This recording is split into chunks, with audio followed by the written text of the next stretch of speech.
Hey folks, welcome back to the channel. In today's video, we're going to be talking about questions that you've asked me in comments or in the posts that I put out there. And we're going to get into some things that I've been wanting to talk about the channel and just channel update in general. So let's hop into that.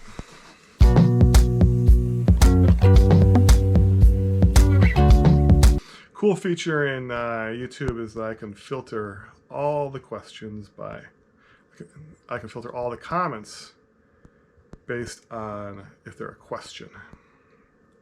There we go. Boom. All right. First question is from Hikes, Bikes, and Brews. How often do you torque check your bike, and how long do you typically keep a bike? Any thoughts on a new bike? A new one would be or could be. So first off, I am horrible about checking, doing bolt checks before pre-rides and stuff like that. I almost never do a bolt check. I tend to, when I take things apart and put them back together, I always torque them to spec. So you're gonna see that if you tighten things the way they're supposed to be tightened, they don't really come loose too often. But I also take a lot of things apart on a annual basis and put them all back together. So they never get really too much of a chance to really come loose. The only time I ever had a really bad issue with a bolt coming loose was the through axle on my rear hub. And the DT Swiss, occasionally it might have been just me, I just didn't tighten it enough, but it's one of those things where you have a lever, so you can't really torque that. And that would come loose, and that would cause issues with my shifting, because the chain line would probably get a little off. And that's the only ever issue I've had with a bolt coming loose. I will say I try to tighten my brake levers and my stem just enough that they can, you know, if I do crash, I don't break a brake lever and bars will slide. I don't want to snap a bar. So my bars aren't totally tight on there, but they're tight enough that if I bike check or run straight into a rock, I'm not gonna my bars aren't gonna shift on me. I have had that happen, but for the most part that doesn't happen very often. Only one or two times. As for the new bike, I tend to keep my bikes about 4 or 5 years. This current bike is starting its 4th year, so I am in that process of looking for a new bike. I haven't decided what I'm going to do yet. I bought these carbon rims with the idea that they would go on multiple bikes. So I'm a little disappointed that 27.5 has kind of disappeared. But I think I will probably take a look at 29ers. I probably will take a look at some mullet bikes. But I also might just take a look at some 27.5 bikes as well. To give you a list of bikes I'm really interested in is the Transition Scout, the Santa Cruz Tallboy, the Santa Cruz Bronson, and I'm kind of curious to see what happens with the 5010 this year. We'll see what happens. I'm curious if they will not update it, or if they actually will make a change to it. Because technically the 5010 is probably about due for a change. So we'll see. Next question in here is from Harry Grimley. If there is only 3 trail systems in a day's drive that you could use, what would they be? So I was thinking about this, and I've kind of changed my answers a little bit on this one. It's kind of tough. So definitely, without a doubt, Lester Park in Duluth is probably my favorite place to go ride my bike. I really like Hawks Ridge. I really like Amity East and Amity West. And it's a nice climb up. It's good elevation going down. It's a full ride. And you know, if you're not happy, the Amity East and West are pretty short, so you can just climb up those and do another loop of those. And that'll really, for me, those are great rides. Those are fun trails for me to ride. So that's number 1. Number 2, if I couldn't ride anywhere else, it's in the Duluth area as well, but probably ends up being Piedmont. There's enough challenge there and enough interest in rocks and hard stuff there to keep me interested and exciting and coming back. I remember riding there the first time a couple of years back and just being blown away by the Piedmont Brewer area. And that's an area where I can see myself progressing and kind of pushing the boundary of what my riding skills can be. Now, those two are pretty far away. So if I could only have one more place to ride at all, something's got to be local. And this is a tough one for me because there's really 3 places to consider. And that's Battle Creek, Theodore Wirth, and Lebanon Hills. And if I could only ride one of those 3 places ever again and not be able to, and the other 2 disappeared, I think it's tough. It's really between Theodore Wirth and Battle Creek. And I kind of feel like, for the way I ride and my availability to ride, if I need someplace close and easy for me to get to, and that makes Theodore Wirth probably push that over Battle Creek. It's tough because Battle Creek's a really great place, and Lebanon Hills is a great place too. But Battle Creek is just a little too far for me to do like a day ride or a morning ride, and I need a place that I can ride on weekday mornings, and that's Theodore Wirth. So if I could only ride 3 places, it would be Leicester, Piedmont, and Theodore Wirth. It's tough. That's a tough question. But it was a good one. Okay, next question. Randy Brickson. This is a big one. How do I clean my bike in the basement without making a mess? How do I properly dispose of dirty, greasy, and oily water?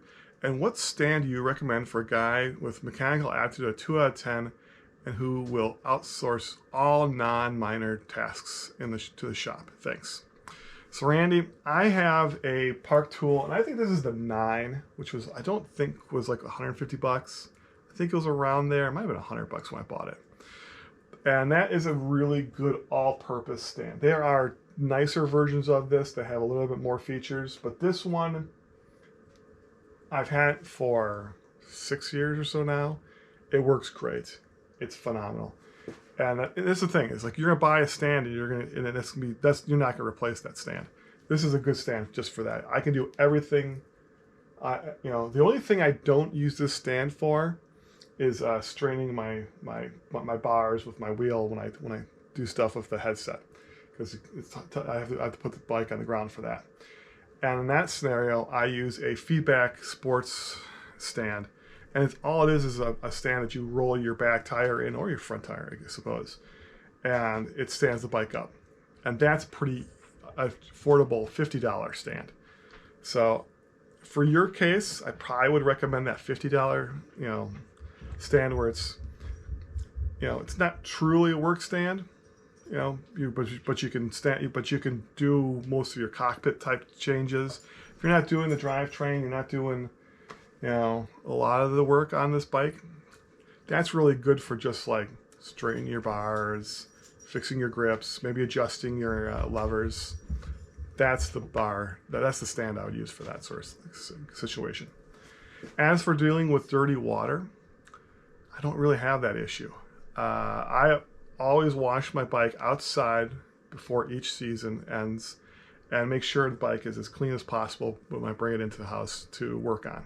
When I'm in the shop and I'm cleaning things up, I'm not spraying it with water. I'm cleaning everything in the shop with rubbing alcohol. Rubbing alcohol, you can wipe down and it will air dry. So it will evaporate. So I don't ever have to worry about mopping up water and stuff like that. That's not what I'm using. I'm actually just using rubbing alcohol from Target. I got a big old bottle of rubbing alcohol that I pour into a spray bottle, and I just spray that and I wipe it down with a paper towel. When it comes to other things that are fluid, it's all very minor. I mean, we're talking about, I think the most fluid that goes into my bike anywhere that I actually change out would probably be my fork, and I think that's like 40 cc's of something. So it's all real minor fluid wise. The brake lines, I'm never flushing everything out. I could do that and eventually, and I just never have had an opportunity. I don't think I'm running my brakes hard enough to truly contaminate the fluids. Whenever I do a top blade, I'm always seeing, I'm never seeing black fluid come up from that, so not so much of a concern. For the most part, even that is mineral oil, so that just goes down the sink. So it is what it is. All right. Let's see. Okay. So next question. I know Chris asked this in a different comment, but I'm going to answer it here as well because people are probably wondering. What prompted the switch to the new cranks? And really, it's functionality wise, I had some doubts that everything was lining up perfectly with the Shimano elements. So the old cranks were SRAM GX, and they were 170s, and I really liked 170 length. But I didn't feel like I wasn't getting amazing shifting and amazing pedaling from that all the time. And so I wanted to try and make that change. And to be honest, I wanted to try something different. I originally, for a long time, was looking at the EE wing cranks, looking at those, drop $1,000 for a set of cranks that will last multiple bikes. But I'm also very hesitant to like, will the bike standards change and will I have issues? That's my concern there. So I was like, I'm just going to buy these, the XT ones. I was originally going to buy the SLX cranks, but availability, I couldn't find the SLX, but I could find the XT cranks. So I bought the XT cranks, paid $50 more, and I had to buy a ring for it. So there's a little bit of different there. But that ring is a little lighter than their stock ring, so that made me happy. So I lost a little bit of minor weight. But I've always really liked the look of the XT cranks. I just think they look really awesome. And I've actually been kind of looking at those ever since I did that Chasing Epic trip back a few years back, and that the bike I had there had XT cranks. I thought they looked amazing. All right. All right. So I wanted to add this. So one thing I wanted to call out is that in 2022, there are no sponsors for the Brian Vaughn YouTube channel, just like there wasn't in 2021 and in 2020 and 2019 and 2018 and probably 2017. So I've never had sponsors for my channel, and I've had companies that would work with me and provide some gear and some most recently affiliate links, but I've never had anyone sponsor the channel, and that's just the way it is. This channel's probably never gonna get sponsored. All right, next thing. Okay, I'm not gonna call this guy out, but he was like, but I'm gonna just say it. It was, well, actually, this guy probably will never be on this channel again, but Randy Shanneman asked, Amazon for a bike? Seriously bad idea. Well, and then he's talking about the fat bike. We're going to get back into the fat biking here for a sec. That was a $400 fat bike I think I bought, and I still have it. I've ridden it, I haven't ridden it this year, but I do own it, and I can take it out if I want. But that was a pretty low cost of entry for me to go out and buy a fat bike, give it a shot, give it a couple rides, and say, what, this isn't for me. If the bike weighed less and performed better, would I have enjoyed it? Possibly more. I have ridden other fat bikes, but you know what? After riding those fat bikes, I never went out and bought a fat bike either. And part of it is like what I like in mountain biking and what I enjoy about and how I ride my bike. That fat biking doesn't really work for me. And part of that is that I need, when I go ride, I like to ride during the week and ride on the weekends. And during the week, it needs to be quick. It needs to be in and out and back so I can get it to work. Typically, I do this in Tuesdays and Thursday mornings, and I ride for under an hour, typically about 55 minutes, 45 minutes. And then I get in the car and come back home and get to work. With fat biking, it just adds a little bit more to everything. I could do it at nights and have more freedom, but then I'm gone at night, and that's, I'm not really interested in doing that. And I have night ridden. I just haven't night ridden in a long time, But it's just, there's enough flapping around with fat biking that makes it not as fun for me. And to be honest, a lot of the times when I've gone fat biking, and maybe it's where I've gone, I just haven't had as much fun as I would when I normally bike ride. And a lot of the times it's, when you start going fast and you start getting a little bit wild on those bikes, there's the second you leave the groom, you're falling, you're going down, and you're gonna fall a lot. And maybe that I could go slower and be more in control, and maybe I get to the point where I could go faster. But I it's just a different style of riding. It's more XC riding than I prefer to ride, and that's not what my preference is. So it's, as you evolve as a rider, you're gonna make change. You're gonna find what you really like to do. And for me, I started out riding a lot of Elm Creek, and now I'm at a point where I barely ride Elm Creek at all. And it's not that Elm Creek is a bad place to ride, but it's the style of riding. It's just, it's a lot more pedally.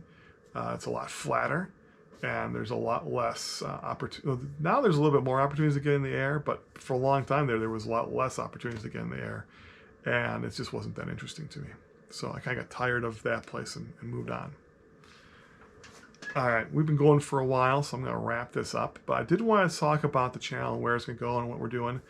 And I realized that, so I was listening to a podcast recently, and they're talking about the Google Trends and how mountain biking is really taken a dive in the last year.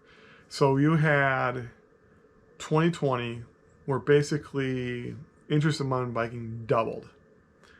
And then 2021, it basically got back to where it was in 2019. But what we've seen since November is it's actually dipped below where it has been in a while.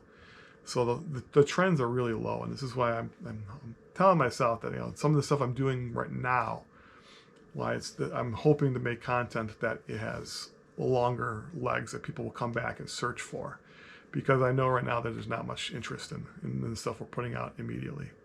So hopefully you're going to see a little bit more maintenance type videos on the channel for now, a little bit more maybe talking about bikes and talking about other things, and less about going into stuff that less will be have less things that are more topical and more like going out and riding. I'm not saying I won't do any more riding videos before the spring, but there's a possibility you're not going to see any riding videos until April, and it's just the way it is. But we'll see. I'm hoping that things do pick up a little bit. I'm watching that trend, and it was interesting because I've seen a dramatic drop in the stats on my channel in the last 2 months, and I can look back at that and say, oh, okay, maybe that's why that's happening. Is it's overall in general there's a lack of interest right now. But I'm gonna watch it and see how it goes. I'm a little bit at the point where I'm not done. I don't feel like I still want to make videos. I still enjoy making videos, but I don't feel like the audience is there anymore. And so I'm hoping that the audience comes back, and hoping that the quality of the videos are at a high enough level that people want to come back and watch the stuff. But I think we're getting close to the end of this channel. This is possibly about my last couple videos, but we'll find out and see how it goes. So thanks for watching. If you stayed for this long, I appreciate it. Like the video, share the video, subscribe. These are the things that let me know that you like the video and you want me to make more videos. But when I don't see likes and subscribes and shares, it's telling me that you don't like the videos, and maybe I shouldn't be doing this. So, but thanks for watching. I appreciate it. Talk to you later. Hopefully see you on the trail. Bye.